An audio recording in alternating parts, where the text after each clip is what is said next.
There was always a maritime link between Great Britain and her American colonies. This link provided a continuous supply of people and material to build and sustain the colonies, as well as provide a means of trade and defense. The protection of British interests in America and her other colonies around the globe was the mission of the Royal Navy. Thomas Clark, in his work, Naval History of the United States from the Commencement of the Revolutionary War to the Present Time, published in 1814, said, "The British had for ages directed all their energies toward their navy, and had succeeded in rendering it superior to that of every other nation." The developing maritime community in North America included a thriving shipbuilding industry and a vice admiralty court to support an assorted range of maritime commerce activities. However, as author and professor emeritus of King's College in London, P.J. Marshall, noted, despite having all the resources needed in time to develop a powerful navy, there was no American navy at the start of the Revolutionary War.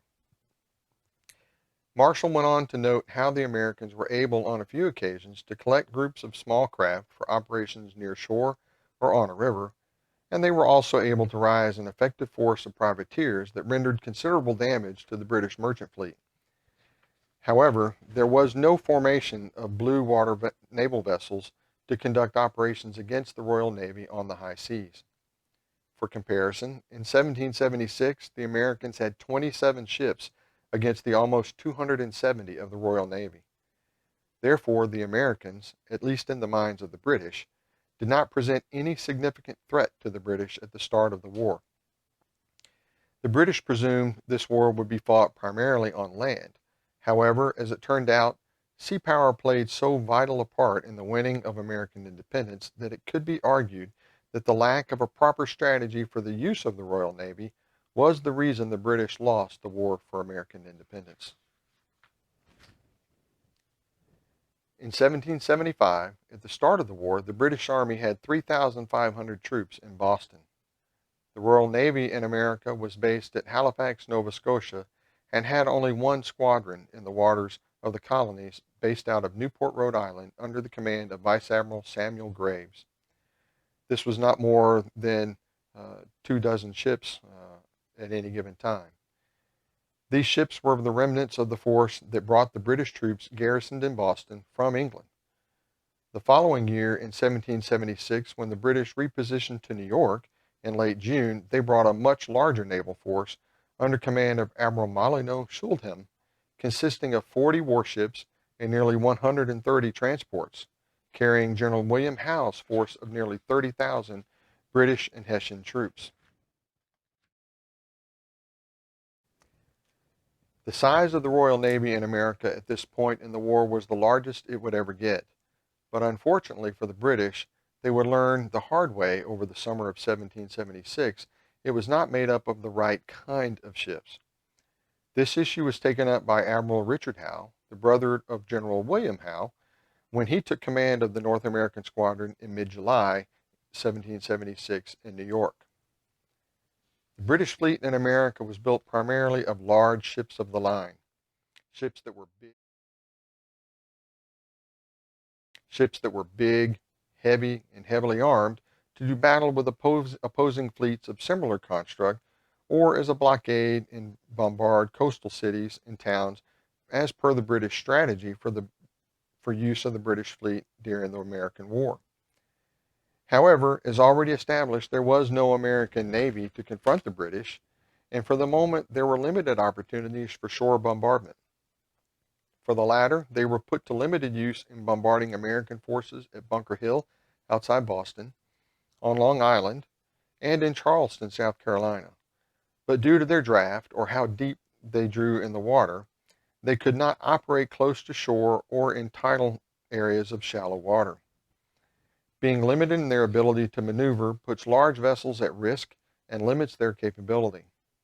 Small craft can get in close in darkness for attacks, as they did in Boston Harbor, or as when small craft evacuated Washington's troops across the East River from Long Island to Manhattan because the British ships could not get close enough to see them or engage them in the dark night. In Charleston, the shallow tidal waters limited the maneuverability of the British ships, putting them at risk of running aground and suffering heavy losses and damage as a result. This problem was even noted as early as October 1775 when planning for Charleston in an entry of the Home Office papers of King George III dated 10 October that year. The entry acknowledged the great ability of the Navy in the adopted strategy of coastal and seaport bombardment, but also pointed out the abilities that smaller craft could give the Navy. Speaking about small craft like sloops and brigs, with these we can go where we please and make the rebels quit the coast and retire into the country. The large ships were used to protect troop transports and supply ships supporting military operations ashore, further limiting their ability to conduct blockade or bombardment missions per their adopted strategy. In the summer of 1777, when Howe's ships supported the campaign against Philadelphia on the Delaware River, this allowed American privateers and other vessels to operate freely from other ports up and down the U.S. seaboard against British merchant ships.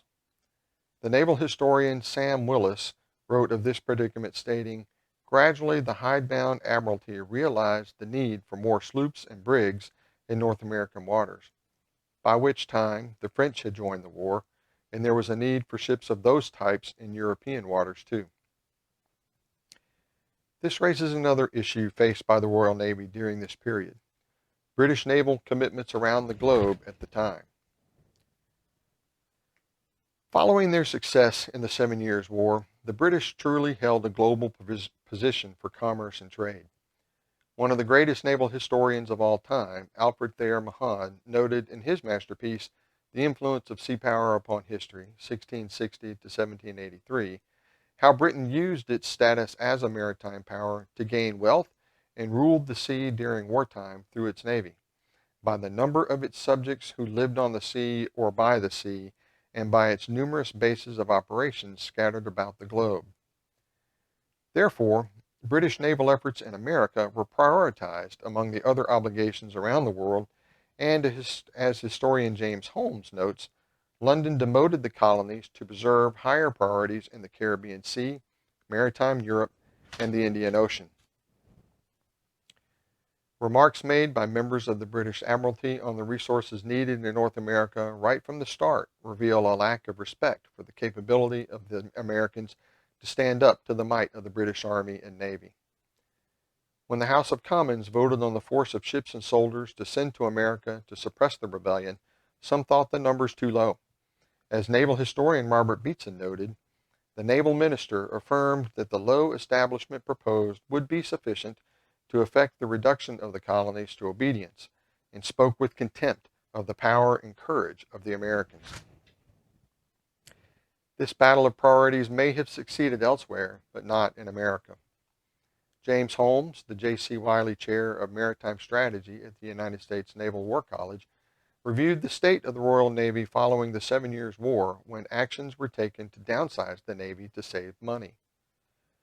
He described how the American Revolution evolved into a maritime war, a theory posed by Mahan, which, given the state of affairs in the Royal Navy, provided an even greater challenge to the British. The Royal Navy was often overtasked, therefore they were forced into prioritizing their efforts and assets in accordance with the guidance given by the King and the Admiralty offices in London. Wade Dudley, a military historian specializing in maritime history, also supports this theory. The case being the importance of the Caribbean in British overall strategy and how their long activity there influenced their naval planning in other parts of the globe. The level of importance placed on Royal Navy operations in the Caribbean maneuvering against French naval units versus that of in American waters in support of the British Army resulted in missteps for the British strategy in America.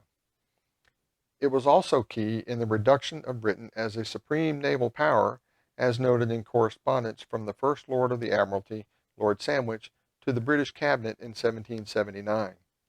He remarked on how having to fight 2 wars at once against America and France was a drain on their resources. Ultimately, this competition of priorities had a decisive impact in the coming campaign in Virginia in 1781. In August of that year, a squadron under Admiral Hood sailing from the Caribbean was to meet at the mouth of the Chesapeake Bay with a squadron under Admiral Graves sailing from New York to reinforce Cornwallis at Yorktown. However, the link-up never occurred, and Hood sailed on to New York to find Graves still waiting there. News of the approach of the French fleet coming from the Caribbean prompted a quick sailing from New York of the British fleet, consisting of 19 ships of the line and 9 frigates or sloops, against 24 ships of the line and 2 frigates under French Rear Admiral Comte de Grasse. The action that took place off the Virginia Capes on September 5, 1781, began around midday and lasted into the early evening. Casualties and men numbered almost 350 for the British and just over 200 for the French. While neither side lost any ships sunk in the battle, the British took the brunt of the damage, with one of their key vessels barely able to stay afloat. After 4 days maneuvering out of range of each other, the battle was never rejoined, as de Grasse had achieved his objective of keeping the British away from the Chesapeake, allowing French Admiral Barras to land reinforcements and siege guns to support Washington's army. Having had to scuttle the key ship that had been damaged so severely in the battle on September 5th, and realizing he was now at an extreme disadvantage, Graves decided to retire back to New York, leaving Cornwallis to his fate.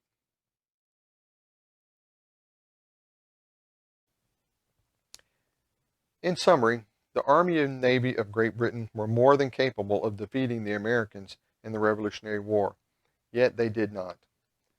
The actions of the British Admiralty demonstrated a lack of respect for the capability of the Americans to stand up to the British Army and Navy. Failures of leadership at the senior level occurred throughout the war, demonstrating a lack of understanding of the situation in America and skill in some of the officers. The makeup and state of repair of many of the ships and crew on the North American station also influenced their capability on multiple occasions. Ultimately, the lack of a planned and coordinated land and sea strategy, combined with the prioritization of the right naval assets at the time, prevented the British from capitalizing on their position of advantage and capability.